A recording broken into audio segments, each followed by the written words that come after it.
Çok mide bulandırmak istemem ama bunda da halkımızın bilmesi gereken bir konu. Mesela şu an unlu mamullerin çoğunda L-sistein diye bir amino asit elde etmek adına insan saçı kullanılıyor. Ve insan saçı da bağımlılık yapar. Ülkemizde sahte peynir olayları çok gündemde çünkü toz peyniri diye bir peynir türü yok. Bu halkı aldatmaktır. Ben burada iki tane çok önemli bilgi vereceğim. Etiket bilgisinde emülsifiye edici tuzlar kullanılmıştır yazıyorsa külliyen yalan, o gerçek peynir değildir. Sosis, salam bir numaralı kanser sebebidir. Nitrit, nitrat katılıyor mesela içerisine ve kanserden en çok koruyan gıdaların başında.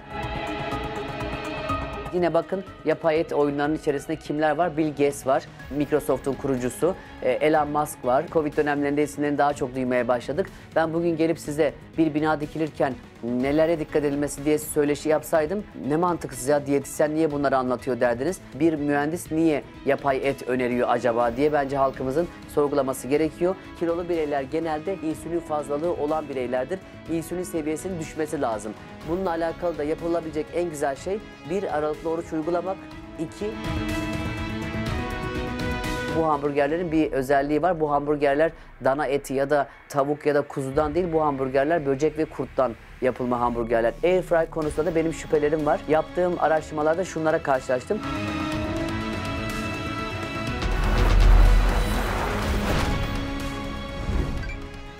Sizi tanıyalım. Hayalhanem ailesi olarak beni davet ettiğiniz çok teşekkür ederek başlamak isterim. Ben Ersin Özdemir, aslen Erzincanlıyım. Beslenme ve diyet uzmanıyım ve aynı zamanda bir halk sağlığı araştırmacısı olarak da kendimi nitelendiriyorum. Çünkü ülkemizde hiç yolunda gitmeyen işler var beslenme açısından, sağlık açısından. Bugün onları konuşmak için zaten buluştuk. Ülkemin genç ve araştırmacı bir bireyiyim. Bu şekilde söyleyebilirim. Sahte peynir nasıl anlaşılır? Ülkemizde sahte peynir olayları çok gündemde çünkü biliyoruz ki nüfusumuz artıyor, gıda kaynaklarımız azalıyor. Özellikle tarım ve hayvancılıkta bunlarda biraz Avrupa'nın baskısı, biraz Amerika'nın oyunlarında olduğunu anlatmak isterim. Şimdi peynir ülkemizin vazgeçilmez gıdalarının başında geliyor. Şöyle bir peynir de göstermek isterim ama peynir alırken benim burada iki tane kriterim var. İki şeyle sahte olup olmadığını anlayabiliriz. Birincisi etiket bilgisinden. Biliyorsunuz son zamanlarda toz peyniri, eritme peynir, sürbitir peynir gibi kavramlar çıkmaya başladı. Lütfen bunlardan uzak durun. Türk Gıda Kodeksine göre toz peyniri diye bir peynir yok. Ya kaşar peynirdir ya da beyaz peynirdir. Öyle toz peyniri diye bir peynir ismi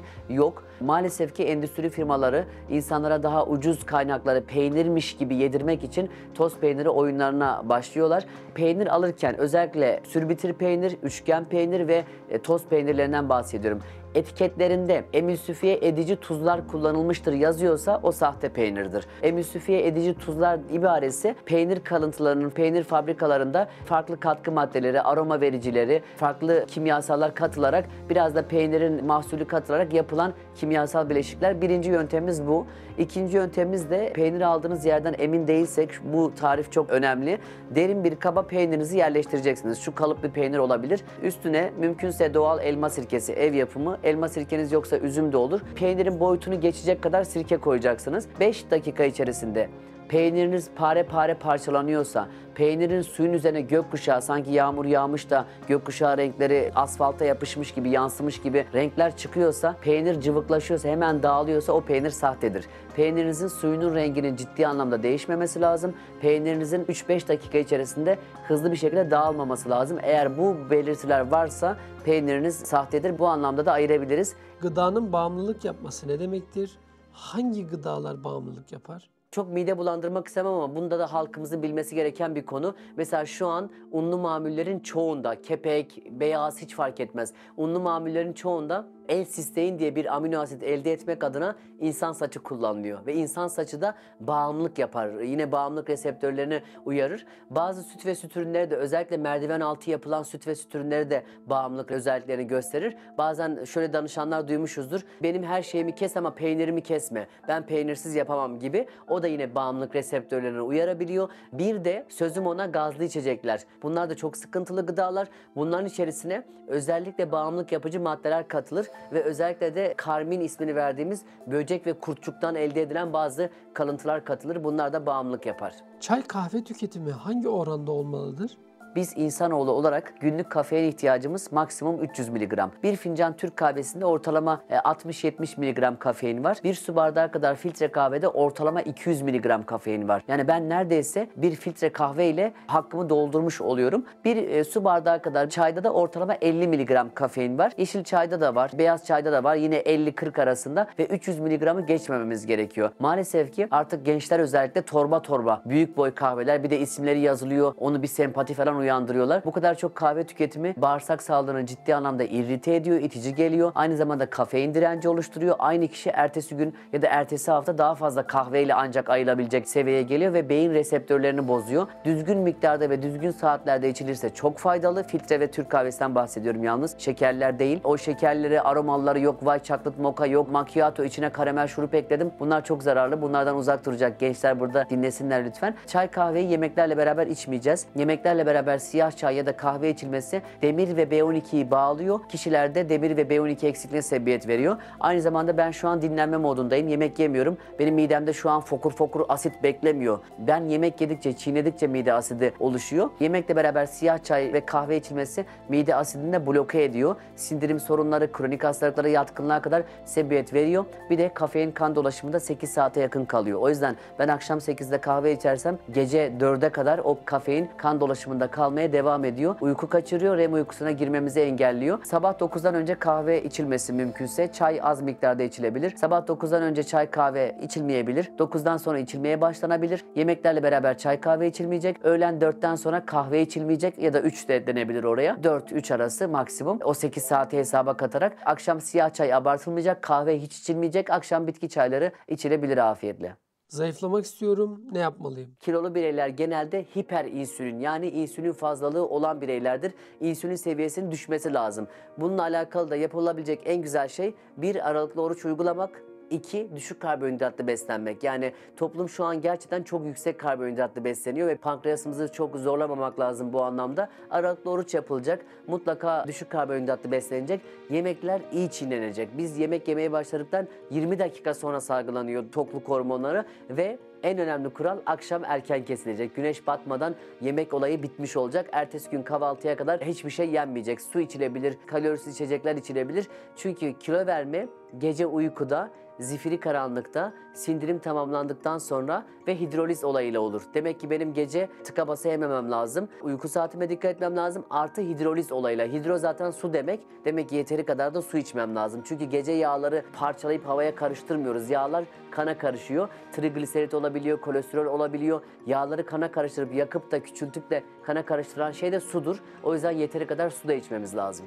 Besinlerin çoğu hormonluyken nasıl temiz besleneceğiz? Avrupa Birliği'ne girmek istiyorsanız Türkiye olarak siz şu an tarım ve hayvancılıkta %40 ve üzerinde kendi kendinize üretim yapıyorsunuz. Avrupa Birliği'ne girmek istiyorsanız tarım ve hayvancılığınızı %8'in altına düşüreceksiniz. Yani tarım ve hayvancılığınızı bitireceksiniz. Son yıllarımıza baktığımız zaman gerçekten tarım ve hayvancılığımız ciddi anlamda zedelenmiş durumda. Artık hani bazı yerlerde koyun kalmamış, keçi kalmamış gibi tereyağı yemeyin diyenler, işte yumurta damarınızı çok tıkıyor diyenler o oyunlarını şu şekilde devam ettiriyorlar artık. İnekler çok su kullanıyor, tarım çok su kullanıyor.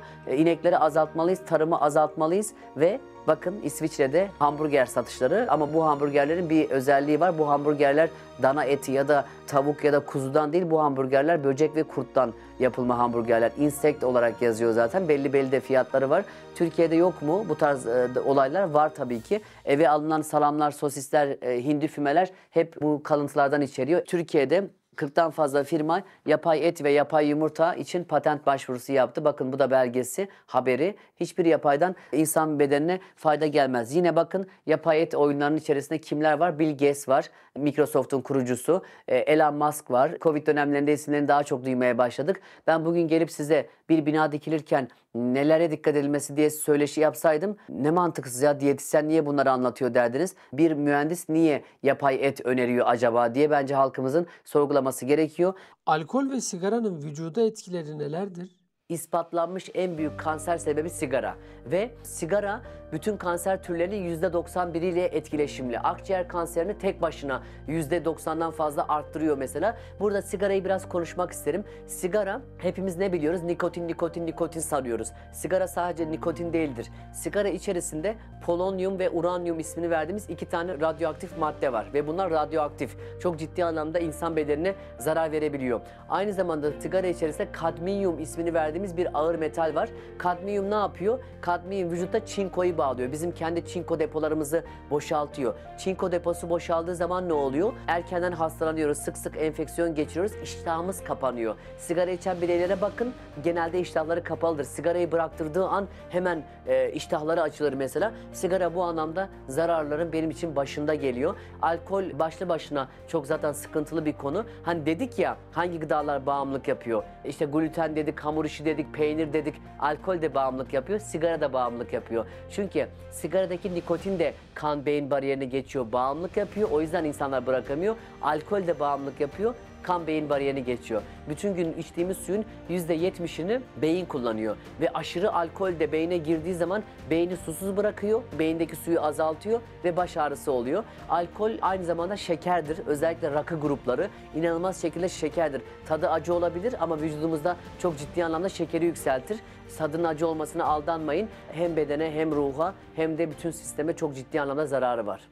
Kanseri önleyen yiyecekler nelerdir? Sosis, salam 1 numaralı kanser sebebidir. Nitrit, nitrat katılıyor mesela içerisine ve kanserden en çok koruyan gıdaların başında mevsim sebzeleri geliyor. Brokoli, karnabahar tek başına meme ve prostat kanserini önlemede birebir. Kuşkonmaz, enginar, avokado, güzel mevsimsel havuç, turuncu havuç yerine siyah havuç, kırmızı havuç, soğan, turp çok güzel kanser önleyicilerdir. Bunun yanına bir de kaliteli protein eklediniz mi? Yumurta olabilir, et olabilir, balık olabilir, hindi olabilir. Bol sirke de tükettiniz mi? Harika olur. Sirke, tek başına sirke bile kanser hücrelerinin küçültüyor. Onları sıkıştırıyor ve küçültüyor. Kafaya takmama olayları da var.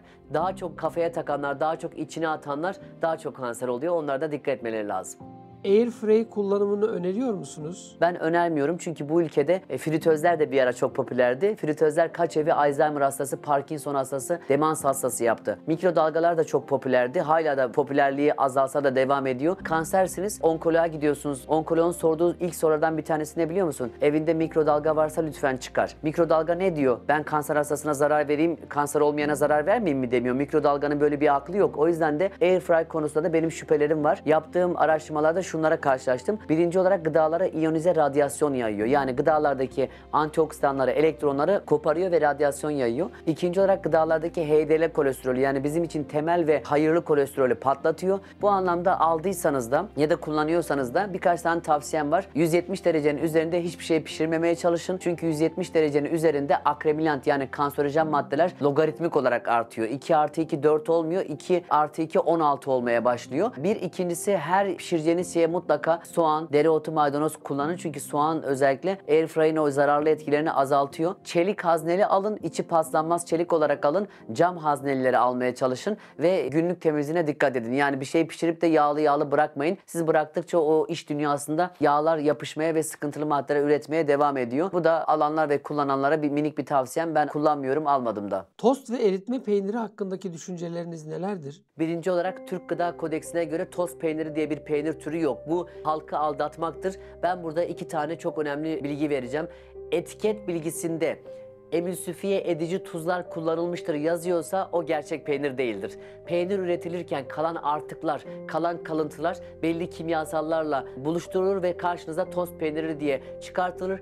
Birinci olarak etiket okuyacaksınız. Emülsifiye edici tuzlar yazıyorsa o peyniri geri bırakacaksınız. Peynir bile demeye dilim varmıyor. İkinci olarak da evinizde peynir testi yapacaksınız. Peynirinizi derin bir kaba alın. Üstüne elma sirkesi veya üzüm sirkesi dökün. 5 dakika içerisinde peyniriniz hemen dağılıyorsa renk pareleri oluşuyorsa, kırmızı, pembe gibi renk pareleri oluşuyorsa, suyun rengi değişiyorsa o peynir gerçek peynir değildir. Berrak kalması lazım, peynir dağılmaması lazım. Bu ikincisi toz peyniri, krem peynir, sürbitir peynir, labne peynir. Bunları kesinlikle önermiyorum. Bunlar endüstri zarar etmesin diye tarihi yaklaşan süt ve plastik yoğurtları götürüyorlar. Toz peynir diye karşınıza çıkartıyorlar. Bunu süt firmalarında çalışan danışanların bile büyük firmalarda bana bu şekilde Ersin Bey çok doğru söylüyorsunuz. Çünkü bu şekilde yapılıyor diye bana itiraf ediyorlar. Rafine tuz zararlı mı? Gerçek tuz nasıl anlaşılır? Ülkemizde en çok korkutulan konulardan bir tanesi rafine tuzun zararı olmaz mı? Rafine olmuş her şeyin zararı vardır. Hiçbir faydası yok bizim için. Rafine fabrikasyon işlemi, işleme girmiş anlamına geliyor. Ben tuz konusunu bir tık daha böyle büyük anlatmak isterim. Ülkemizdeki özellikle baş ağrısı, mide ağrılarının, özellikle baş ağrılarının Türkiye'deki en büyük sebeplerinden bir tanesi susuzluk ve tuzsuzluk. Tuz çok kıymetli. İnsan beyninin gelişmesi için. Şöyle bir örnek vereceğim. Akülere parmağınızı daldırın, akü sizi çarpmaz. Ama o akü suyuna tuz koyun, sonra parmağınızı daldırın, akü sizi çarpar. Çünkü tuz aynı zamanda elektriksel iletileri de iletiyor. Bu ne demek oluyor? Benim nöronlarımın, beyin ve sinir sistemin, onlar da bir elektriksel ileti, çalışması için tuza ihtiyacı var. Ya da şunu hatırlayalım, nenelerimiz, dedelerimiz yılın belli dönemlerinde keçileri, inekleri, koyunları için ne yapar? Kapının önüne tuz koyar bol bol. İnekler, keçiler, koyunlar koşa koşa o tuzu yalamaya giderler. Tuz insan vücudu için en faydalı gıdaların başında geliyor ve 84 taneye yakın mineral var içerisinde. Biz maalesef ki bazı konularda Amerika'dan copy paste yaptığımız için efendim Amerika günlük sadece 5 gram tuz öneriyormuş. Bir çay kaşığı öneriyormuş. 5 gramı geçmeyelim. Türkiye çok tuz tüketiyor. Külliyen yalan. Amerika'da çay kaşığı kavramı yok. Amerika'daki en küçük kaşık tatlı kaşığı olarak başlıyor. Ama birkaç işte kişinin yanlış çevirmesi böyle bize de yanlış işleyebiliyor. İkinci olarak rafine edilen tuzlarda şöyle burada da hemen göstermek istiyorum. Emeklerinize sağlık. Rafine edilen tuzlarda bembeyazdır ve bu akışkanlığı sağlamak için, raf ömrünü uzatmak için ferrosiyanürler kullanılır. Bakın siyanür diyorum. Ferrosiyanür ciddi anlamda kanserojen bir maddedir. Aynı zamanda hakiki tuz bembeyaz olmaz. Daha böyle grimsi, kristal yapıdadır. Onu bembeyazlatmak için de kostikler ve ağartıcılar kullanılabiliyor. Bu bir nevi çamaşır suyu gibi düşünebiliriz. O yüzden de ben rafine edilmiş tuzları önermiyorum. Kaya tuzu, Erzincan tuzu, Çankırı tuzu gibi doğal işlenmemiş, mümkünse deniz tuzu da olabilir, okyanus tuzu da olabilir. Bunlardan yana beslenmeniz kesinlikle çok kıymetli. Rakamlara çok takılmayın. O kadar mı, bu kadar mı, 5 gram mı, 10 gram mı? Ben günlük 10 gramın üzerinde bir beslenme uzmanı olarak tüketiyorum. Tuz konusunda yaptığımız en büyük yanlışlardan bir tanesi de şu. Yemek hararetli bir şekilde kaynarken tuz koyuyoruz ya da daha tencere başlarken tuz koyuyoruz. Bu çok yanlış. Çünkü tuz içindeki iyot uçucudur. Uçucu olduğu için de yemek kaynadıkça iyotunu da kaybedersiniz. Hatta ben danışanlarıma pratikte şunu söylerim. Canınız mı sıkkın, başınız mı ağrıyor, depresyonda mısınız? Gidin bir deniz havası alın. Oradaki denizden iyot buharlaşır. İyot vücudumuza girdikçe solunum yollarıyla çok da güzel zihni berraklaştırır. Depresyondan korur, Alzheimer'dan korur. Şu an Türkiye'de bir iyot eksikliği pandemisi var. O yüzden de doğru tuzu kullanmak bu anlamda çok kıymetli. Tereyağının vücuda etkileri nelerdir? Sadece işte karaciğer demeyeceğim, sadece beyin demeyeceğim. O yüzden vücut kelimesi çok önemli. Vücut bir bütün. Bugün hastalıkların bu kadar çoğalmasının sebeplerinden bir tanesi de bir hekime gidiyorsunuz, ben sadece gözüne bakarım diyor. Bir kardiyoloğa gidiyorsunuz, ben sadece kalbine bakarım diyor. Ama vücut bir bütün. Tereyağı da vücudun bütününü temsil ediyor ve düzeltiyor. Yıllarca ülkemizde maalesef ki sakın tereyağı yemeyin, kalp hastası olursunuz. Sakın tereyağı yemeyin, damarları tıkanırsınız. Bunlar maalesef ki külliyen safsata bilgiler. Hatta şöyle söyleyeyim, anne karnındaki bir bebeğin hem anne karnındaki 9 aylık sürecinde hem de 3 yaşına 4 yaşına kadar beyin gelişimini en çok sağlayan şey tereyağı. Avokado değil, kuzu eti değil, öbürü değil, aklınıza gelebilecek binlerce sebze ya da meyve değil, tereyağı. Çünkü tereyağı içerisinde bütürik asit barındırıyor ve bütürik asit beyin gelişimi için bir numara. Ama yıllarca ülkemizde özellikle ABD'nin Marshall yardımı sonrasında tereyağı lobileri, tereyağı korku lobileri, sakın tereyağı tüketmeyin gibi şeyler yapıldı. Tereyağının daha bir üst versiyonu sade yağ biraz kaynatılarak üstündeki köpüğünün alınması, bunlar çok kıymetli. Ben beslenmemde tereyağına bol bol yer veriyorum. Özellikle şu sarısı bizim için çok çok kıymetli. Sarı rengi genelde K2 vitamini ve A vitamininden alır. Mesela havuç niye turuncudur? A vitamini açısından zengin olduğu için. Tereyağı da sarı turuncu. Özellikle inek tereyağları daha sarımsıdır ya da koyun. Bunlar çok çok kıymetli. Bir de şurada şöyle bir bilgi eklemek isterim. Bizim dedelerimiz, nenelerimiz, köyde yaşayanlar bilir. Tereyağı yapılırken yayıklarda yavaş yavaş sallanır. Yavaş yavaş sallanması tereyağının zincirlerini, dallarını kısa tutuyor. kısa olan her zaman faydalıdır. Endüstriyel tereyağlarda ya da margarinlerde fabrikasyon işlemleri hızlı salladığı için tereyağının kolları uzuyor. Bu da daha sıkıntılı bir hale getirebiliyor. Geçenlerde bir marka yarım yağlı tereyağı satışına başlamış. Gülmekten öldüm. Yarım yağlı tereyağı diye. Artık aklımızda alay ediyorlar. O yüzden de çok pakete girmiş tereyağlardan ziyade mümkünse köyünüzden, kasabanızdan, köyde oturan bireylerden alabiliyorsanız onlardan almanızı tavsiye ederim. Ya da yerel üreticilerden. Benim de Denizli'den, Mersin'den danışanlarıma önerdiğim yerel üreticiler var. Çoğu da kadın emekçi. Hem onları desteklersiniz hem de aynı zamanda en güzel tereyağını yersiniz. Abur cuburların hayatımıza olumsuz etkileri nelerdir? Abur cuburların hayatımızda olumsuz noktaları çok fazla var ve abur cuburların da içerik kısmı bizim için çok önemli ama bu tabii burada korku tellallığı yapmak istemem. Abur cubur kısmında özellikle en çok anne babalardan şikayet alıyorum. Çocuğuma zararlı olduğunu biliyorum ama anlatamıyorum, elinden alamıyorum, ağlıyor tarzında. Abur cuburlar özellikle etiket bilgilerinde monosodyum glutamat yani E621 Çin tuzu yazıyorsa almamaya çalışalım. Renklendirici, raf ömrü uzatıcı, silikon dioksit yazıyorsa almayalım. Bazı maddelerde mesela topaklanmayı önleyici madde yazar etiketinde. Topaklanmayı önleyici madde kadın bedeninin, erkeklerin, kadınların estetik kaygılarla yaptırdığı silikon madde. Silikon türevini, plastik türevini vücudumuza alıyoruz ve bu silikon taktırdıktan sonra hayatı mahvolan yüzlerce kadın danışanım var. Etiket bilgisi ne kadar çok uzuyorsa, ne kadar çok bilmediğiniz kodları varsa o kadar onlardan uzak duralım. Çünkü şöyle söyleyeyim size, yaklaşık 80 taneden farklı hastalığı direkt ve indirekt yoldan bu abur cuburlar maalesef ki tetikliyor. Bir çikolata sürme markası, evrensel bir marka. Fransa'daki ürünlerinde palm yağı kullanmıyor, kanola yağı kullanmıyor. Şeker oranı çok daha yüksek. Türkiye'deki aynı ürününde palm yağı var, şeker çok daha yüksek, kanola yağları var. O yüzden de mutlaka iyi etiket okumamız lazım. Şöyle güzel bir haber verebilirim ki ülkemizde bu anlamda bilinç arttığı için markalar da son zamanlarda daha içeriği temiz ürünler çıkartmaya başladı. Market raflarında biraz dedektif olmak lazım bu anlamda ve şu bilgiyle sonlandırmak isterim. Etiketlerde içindekiler kısmında en başta yazan içinde en çoktur, en sonda yazan içinde en azdır. O yüzden baştan sona okurken en baştaki içinde en çok, en sondaki içinde en az. Ben genelde yayınlarıma götürürüm. Bugün de getiremedim, nasip olmadı. İkisi bir arada diye satılan toz kahvenin içindeki kahve oranı sadece %1.4. Gerisi tamamen kimyasal. Raf ömrü uzatıcı, emilgatör, topaklanmayı önleyici madde, glikoz şurubu, fruktoz şurubu, kahve beyazlatıcısı, %81 oranda kahve beyazlatıcısı var. O yüzden de ikisi bir arada değil, 18'i 19'u bir arada içiyoruz. Onlar da maalesef ki ve 1.4 sadece kahve oranı. Yine hazır bir menengiç kahvesi zincir marketlerde sıklıkla satılıyor. İçindeki kahve oranı %0.5. Yani 100 gramlık bir kahve içiyorsanız sadece 0.5 gram kahve var içinde. Orman meyveli puding koskoca yazmışlar etiketlere. Arkasına bakıyorsunuz, içindeki orman meyvesi oranı sadece %0.7. O yüzden halkımızın mutlaka bir etiket okuyucusu olması lazım. Yumurta alınırken nelere dikkat edilmeli?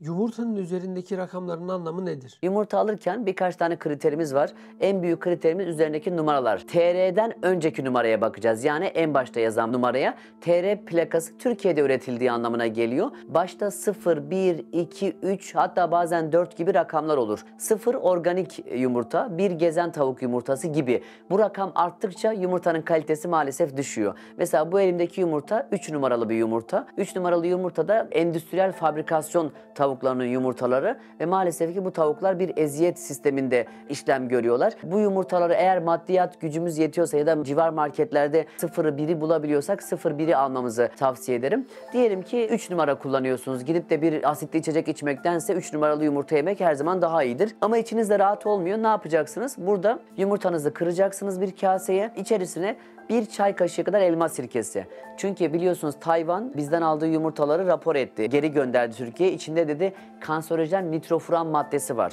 Nitrofuran 1950 yıllarda kadın ve erkek bireylerin idrar yolu enfeksiyonlarında kullanılan bir antibiyotikti. Bakın insanlar da kullandılar zaten. Sonra ne hikmetse kanserojen olduğu anlaşıldı ki ilaç kartelleri zaten biliyordu kanserojen olduğunu. Kanserojen olduğu anlaşıldı ve insan ve hayvan beslenmesinden çıkartıldı. Ama İzmir'deki maalesef ki bir malum firma firma bu ürünü kullanmış. Bu nitrofuranı yani kanserojen maddeyi. Nitrofuran bir antibiyotik, söylediğim gibi kadın ve erkeklerde idrar yolu enfeksiyonlarında. Antibiyotik nedir? Anti karşıtı, biyo yaşam. Yaşam karşıtı. O zaman ben buna sirke verirsem sirke de prebiyotiktir, probiyotiktir, canlıdır. Sirke antibiyotiğin etkisini azaltıyor. O yüzden de bir yumurta başına bir çay kaşığı elma sirkesiyle çırparsanız da o nitrofuranın etkisini azaltabilirsiniz. Şimdi burada haşlama yumurta yapıyorsam nasıl yapacağım gibi bir soru gelecek. Haşlama yumurtanızın yanına da sirkeli salata yiyebilirsiniz ya da önden sirke içebilirsiniz. Gene faydasını görürsünüz. Birinci konu bu kodları mutlaka iyi okumak. İkinci konuda evde basit pratik testler yapmak. Ne gibi testler?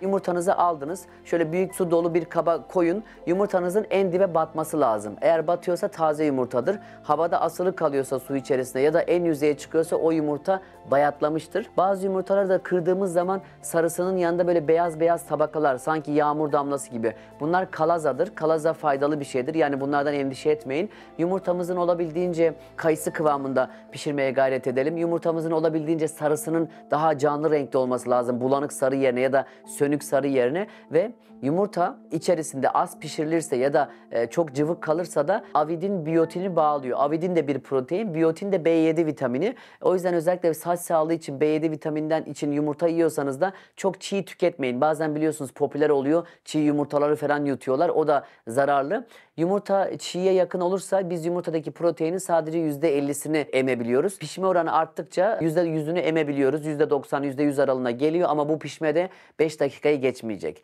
Kısık ateşte 5 dakika kaynatmanız yeterli ya da kaynamış suyun altını kapatın tamamen. 15 dakika içerisinde beklesin. Kendi kendine tam böyle güzel kıvama geliyor. Kayısı kıvamına geliyor. Yumurta çok kıymetli. Bol bol yiyebilirsiniz. Yumurtadan korkutanlara inanmayın. Onlar çöp gıdaların firmaları. Metabolizmayı hızlandıran besinler nelerdir? Karabiberdeki kapsasin, pul biberdeki kapsasin çok kıymetli. O yüzden yoğurtlara hep karabiber katın, pul biber katın denir. Ya da ananastaki bromelanin çok kıymetlidir. Elma sirkesi inanılmaz şekilde metabolizmayı hızlandırmaya yardımcı olur. Mallik asit içerir, mitokondrilerinizi çalıştırır. Üzüm sirkesi resveratrol kaynağıdır aynı şekilde. Bunun yanı sıra sade Türk kahvesi, sade yeşil çay, sade beyaz çay, bunlar da çok kıymetli. Ama kahve yalnızlığı sever. O yüzden de kahvenin yanına dur ben bir kraker getireyim, dur ben bir kurabiye getireyim derseniz o artık metabolizmanızı hızlandırmaz. Tam tersinize gidersiniz o kurabiyeyle uğraşırsınız. Bir de dilin söylediğine beden itaat eder. O yüzden de ben çayımı sade içemiyorum, ben kahveyi sade içemiyorum. Dilimizden bunlar çıkarsa o kahvenin yanına çikolatalar, gofretler gelmeye başlar. Önce dilimize hakim olacağız. Ama bu saymış olduğum besinler metabolizmayı çalıştırma anlamında çok önemli. Bir de besin dışı bir şey var ki gece atıştırmamak. Gece atıştırmayan cayır cayır metabolizmasını hızlandırır.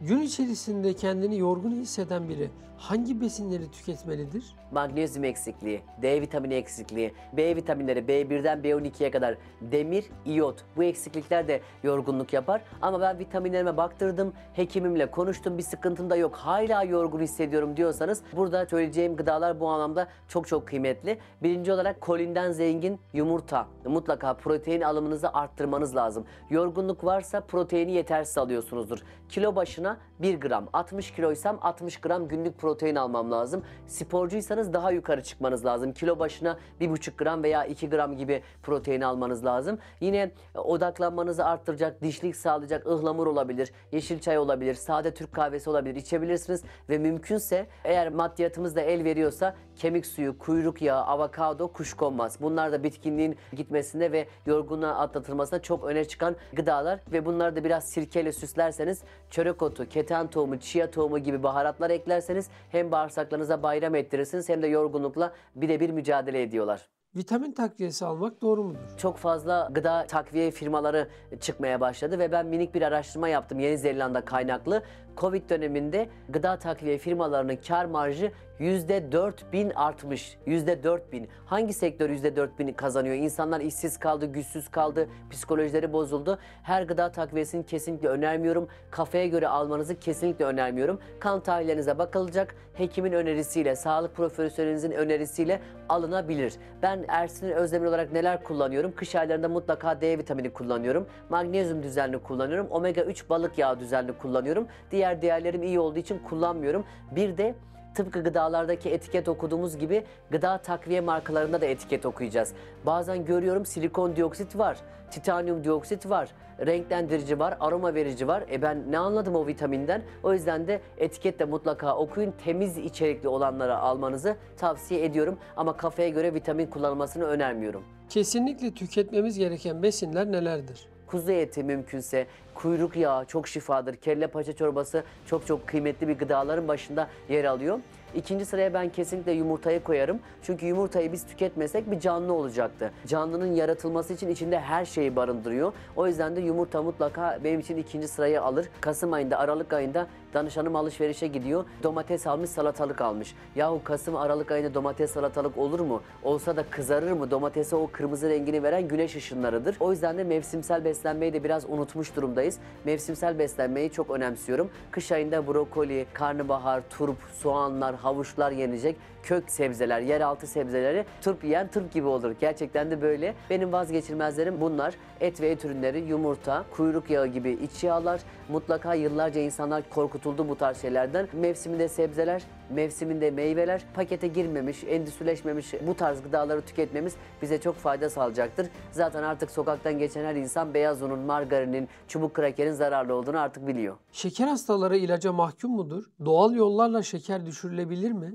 Halkımızın aldanmamasını istiyorum. Son zamanlarda bu şeker ilaçlarının gençleştirdiği, işte yaşlanmayı azalttığıyla alakalı da reklamlar yapılıyor. Kesinlikle bunlara inanmayın. Böyle bir şey yok. Gençlik sizin elinizde. Yaşlanmak da bir hayatın doğal bir süreci. Ha tabii cildim karışmasın gibi düşünebilirsiniz ama bununla alakalı beslenme, uyku, spor, yeşil çay, beyaz çay, düzgün bir yaşam, stresten uzak durma en temel ve en garanti kurallardır. O yüzden de özetlersem tip 2 diyabet ya da insülin direnci tam şifayla iyileşebilir. Bu tarz insanların karbonhidratı azaltması lazım. Rafine karbonhidrattan uzak durması lazım. Protein, sebze, sağlıklı yağ ve lif ağırlıklı. Bu 4 grupla beslenirse az miktarda da meyve tam şifayla iyileşir. Ekmek, pilav, tahıl, makarna, bulgur, açma, simit, poğaça bunlardan uzak duracak. Bizim toplumumuzdaki en büyük yanılgı şu: şekerli gıdaları sadece tadı tatlı olanlar sanıyorlar. Bir tane tam simitte sence kaç tane şeker vardır? Tam 35 tane küp şeker var bir tane simit içerisinde. Tadı tuzlu bir kraker de olabilir ama vücutta hızlı bir şekilde şekere dönüştüğünü unutmamak lazım. Bir tam simit yediğimizde ortalama olarak 35 tane küp şeker kanımıza girmiş oluyor. Kafamıza canlandırmak lazım. Ben 35 tane küp şekeri uzatıp ye desem insanlar genelde irrite olur ama simitle beraber yediğimiz zaman irrite olmuyoruz. Bu da pankreasa ekstra yük getiriyor. Buna da dikkat etmek lazım. İnsülin direnci nedir? Nasıl kırılır? Kaslarımız insülin direnci oluşturabilir. Akciğer insülin direnci oluşturabilir ama göz, böbrekler, sinirler ve cinsel organlar insülin direnci oluşturamaz. O yüzden insülin direncine dikkat edilmezse kişinin ya gözleri bozulur. Ben de şeker hastalığı tanısı aldığım zaman şeker ortalamam çok yüksek olduğu için gözlerim bozuldu. Hem de bu bozulma geri dönüşümsüz olur. Çünkü insülin direnci oluşturamıyor. Oluşturamadığı için de şekere karşı daha savunmasız. Böbreklerin maksimum şeker eşiği 180'dir. 180'i sürekli geçtiğiniz anda idrarda şeker çıkmaya başlar. İdrarınız daha tatlı kokmaya başlar. Daha sarımsı olur. Hatta kan tahlillerinde, idrar tahlillerinde glikoz yazar. Glikozunuzun yanında artı işaretleri varsa yani şeker çıktığına işaret eder. O da çok risklidir. Ya da sinirlerinize vurur. Şeker hastaları genelde sinirlidir. Sinirlendiği zaman masayı bile tutup fırlatır insanın kafasına. Şişman bireylere bakın mesela, genelde asabidirler eğer şeker hastalığı varsa. Ve cinsel organlar. Bugün Türk halkında maalesef ki çok ciddi anlamda kısırlık olayları çok arttı. Türkiye Cumhuriyet tarihinde ilk defa nüfus artış hızı durdu. 84 milyon küsürlerde nüfus artış hızımız durdu. O yüzden de bu da çok önemli bir konu. İnsülin direncinde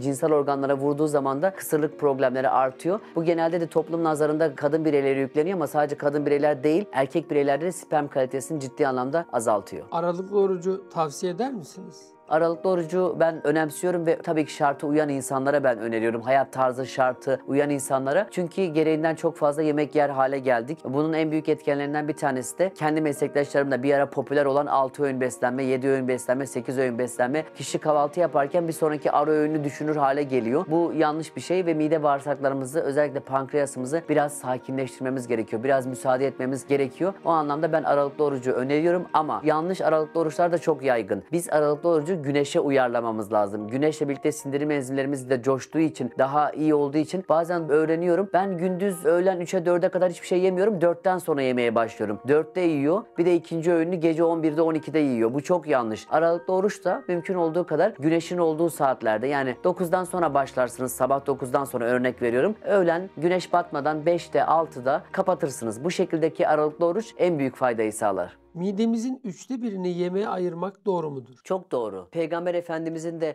yine kendi adetlerindendir. Yemeğe tıka basa tok bir şekilde kalkmaz yemekten. Mutlaka bir kısım boşluk bırakalım. Çünkü herkesin midesi avuç içi kadardır. Yemek yemediği zaman. Yani benim midem ortalama bu kadar. Yani 300 gram, 400 gram olan bir mideyi sürekli fazla yersem 3-4 kiloya kadar çıkartabilirim. Kendini çok fazla genişletebiliyor. O yüzden de her yemekten mümkünse çok tıka basa kalkmamak, yavaş yemek, bol çiğnemek ve en önemli adetlerden bir tanesi de yemek yerken çok fazla konuşmamak. Çünkü özellikle bağırsak ortamı oksijensiz ortamda çalışır bağırsaklarda. Biz yemek yedikçe bir de bir yandan laf yetiştirmeye çalışırsak yemekle birlikte hava da kaçırmış oluruz. Böylelikle bağırsaklarımıza sindirimi aksatırız. O yüzden de mümkün olduğu kadar hem yemekten çok tıka basa kalkmamak hem de aynı zamanda yemek yerken çok fazla konuşmamak, bu anlamda iki önemli kriter. Saç beyazlaması durdurulabilir mi? Evet, saç beyazlaması durdurulabilir. Müjdeli bir haber vermiş olayım. Burada aslında stresiniz çoksa, sürekli endişe ve kafaya takma yapıyorsanız hakikaten de dedikleri gibi saçlarınız beyazlar. Tabii ki saç beyazlamasında genetik faktörler, uyku bozukluğu, gen etkileri, çevresel faktörler de var. Ama eğer adrenalin hormonunuza, kronik stres durumunuza engel koyabilirseniz, rahatlama ve anda kalırsanız saç beyazlamanız durur. Kolesterol hakkında ne söylemek istersiniz?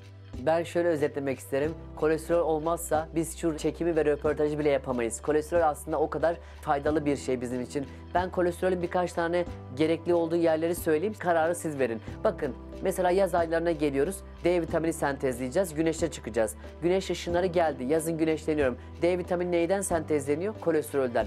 Erkeklik hormonu testosteron neyden sentezleniyor? Kolesterolden. Yağlı bir yemek yedik. Safra salgılanacak. Safra neyden salgılanıyor? Kolesterolden. Yani kolesterol bu kadar bizim için temel bir şey aslında. Her şeyi geçtim. Bizim kendi karaciğerimiz her yeni güne uyandığımızda günlük 2500 miligram kolesterol üretiyor. Kendi üretiyor. Gereksiz bir şey olsa kendisi üretmez. Ve ben dışarıdan kuyruk yağı yedim, yumurta yedim. Sakın yumurta yeme, sen kalp hastasısın, kolesterolü yükseltir. Yalan. Bunların hepsi ilaç kartellerine hizmet eden bilgiler. Bir yumurtada 150 miligram kolesterol var. Ben ne diyorum? Günlük karaciğerimiz 2500 miligram kolesterol üretiyor. Bir yumurtada 150 miligram kolesterol var. O yumurtayı bile suçlu ilan ettiler. Ve daha da çarpıcı olan şunu söyleyeyim. Yumurtadaki kolesterolü kolesterol olarak almıyoruz. Parçalanıyor, yapı taşlarına bölünüyor. Eğer vücut kendisi yeteri kadar salgıladıysa onu yükseltmiyor. Eğer salgılamadıysa, dışarıdan çok kolesterolü beslendiysek, karaciğer diyor ki dışarıdan çok kolesterol geldi. Dur ben kendi kolesterol üretimimi durdurayım diyor. Ve bir ilaç şirketinin itirafını söylüyorum. İnsanlar, yine isteyenler araştırabilir, bulabilir. Bir kolesterol ilacı satıcısının CEO'su diyor ki biz diyor kolesterolün üst limitlerini diyor. Eskiden kolesterol 350'ye kadar normal sayılıyordu. Biz diyor Dünya Sağlık Örgütü'ne baskı yaptık. Kolesterol üst limitlerini sadece 30-40 birim aşağı çektirdik. 350 değil de 330 yaptırdık ve 50 milyar dolardan fazla para kazandık diyor. Yani o yüzden de bunlar ilaç şirketlerine hizmet eden davranışlardır. Kolesterol bizim için çok faydalıdır. Hayalhanem hakkında ne söylemek istersiniz? Ben hayalhanemi ilk olarak çok sevdiğim ve takip ettiğim bir doktorun röportajıyla, kendisiyle çekim gerçekleştirildiği zaman görmüştüm. Sonrasında hem burada konuk olma hem burada röportaj yapma fırsatım oldu. Çok samimi, çok gençlerin özellikle toplanabileceği ve kendilerine katkı sağlayabileceği bir nokta. Bence insanlarımızın daha çok takip etmesi, daha çok istifade etmesi ve gençlere daha çok ulaşması gerektiğini düşünüyorum. Çünkü artık gençlerimiz çok tuhaf hareket yapan insanlar ya da işte özentiliklere çok fazla maruz kalıyor. Eskiden bir sokağa çıkar top oynardı. Şimdi gençler sokağa çıkıp top da oynayamıyor. Bilgisayar oyunları oynuyorsunuz, algılara maruz kalıyorsunuz. Televizyon izliyorsunuz, algılara maruz kalıyorsunuz. TikTok'lar, onlar bunlar, gençlerin aklını bulandıran çok fazla şey var ve rotaları ister istemez kayabiliyor. Bu anlamda ben hayalhanemi çok sevdim. Beni de ağırladıkları için tekrardan çok teşekkür ederim. Bence her ebeveynin, her gencin mutlaka hayalhanemle yolunun kesişmesini tavsiye ederim. Bugün burada olmak da bana gurur verdi.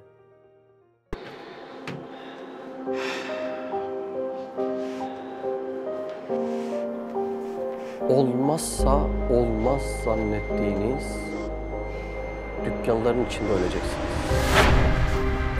Bu işi bitirmezsem mahcup olurum zannettiğiniz atölyelerin içerisinde son nefesinizi verip gideceksiniz.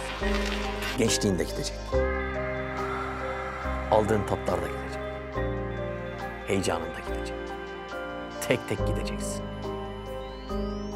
Binanın taşları gibi her gün dökülüyorlar. İstesen de istemesen de. Allah aşkına o gün geldiğinde sizi, bizi ne kurtaracak? Bahtına düştüm ya Rab, bahtına düştüm ya Rab, bahtına düştüm ya Rab, bahtına düştüm ya Rab.